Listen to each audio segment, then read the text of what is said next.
Genèse 25. Abraham avait pris une autre femme, nommée Kétoura, dont il eut plusieurs fils.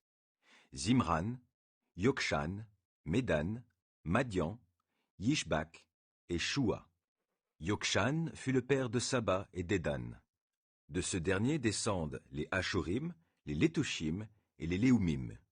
Madian eut pour fils Epha, Épher, Enoch, Abida et Eldaa. Tous ceux-là sont les descendants de Kétoura. Abraham donna tout ce qui lui appartenait à Isaac. Il fit des donations aux fils qu'il avait eus par ses épouses de second rang. Mais, de son vivant, il les éloigna de son fils Isaac en les envoyant à l'est vers un pays d'Orient.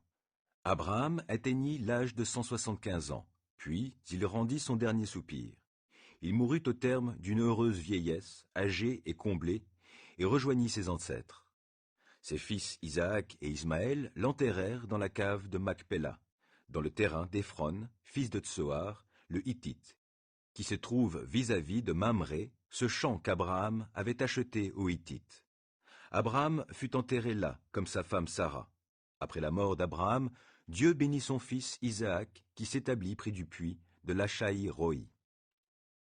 Voici l'histoire de la famille d'Ismaël, fils d'Abraham, enfanté par l'Égyptienne Agar, servante de Sarah.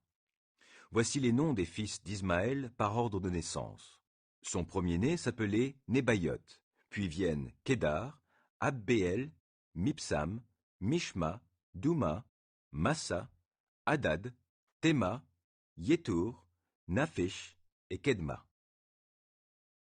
Tels sont les noms des fils d'Ismaël qui devinrent les chefs de 12 familles, établis dans leurs villages et leurs campements respectifs. Ismaël vécut 137 ans, puis il rendit son dernier soupir. Il mourut et rejoignit ses ancêtres. Ses descendants se sont établis de Havila jusqu'à Chour, aux confins de l'Égypte, en direction d'Achour. Ils vivaient en hostilité avec tous ses semblables. Voici l'histoire de la famille d'Isaac, fils d'Abraham. Abraham eut pour fils Isaac. Celui-ci avait 40 ans quand il épousa Rebecca, fille de Bethuel, l'araméen de Padan-Aram, et sœur de Laban, l'araméen. Isaac implora l'Éternel au sujet de sa femme, car elle était stérile. L'Éternel exauça sa prière et Rebecca, sa femme, devint enceinte. Des jumeaux se heurtaient dans son ventre, et elle s'écria « Si c'est comme ça, pourquoi en suis-je arrivé là ?» Elle alla consulter l'Éternel, qui lui répondit « Ils sont 2 peuples dans ton ventre, 2 peuples différents naîtront de toi. L'un des 2 sera plus puissant que l'autre, et l'aîné sera assujetti au cadet. » Quand le moment de l'accouchement arriva, il se confirma qu'elle portait des jumeaux. Le premier qui parut était roux, le corps couvert de poils comme une fourrure. C'est pourquoi on l'appela Ésaü, le velu. Après lui naquit son frère, la main grippée au talon d'Ésaü, et on l'appela Jacob, le talon. Isaac avait 60 ans au moment de leur naissance. Les 2 garçons grandirent. Ésaü devint un habile chasseur, qui aimait courir les champs.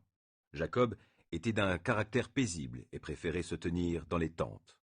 Isaac avait une préférence pour Ésaü, car il appréciait le gibier, tandis que Rebecca préférait Jacob. Un jour, Jacob était en train de préparer une soupe quand Ésaü revint des champs épuisé. Il lui dit « Laisse-moi manger de ce roux-là, car je n'en peux plus. » D'où le nom Édom, le roux, qu'on lui donna.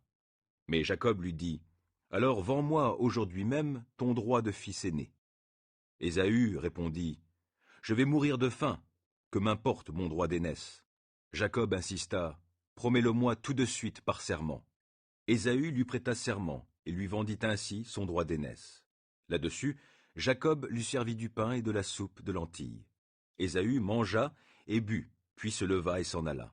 C'est ainsi qu'Ésaü méprisa son droit d'aînesse.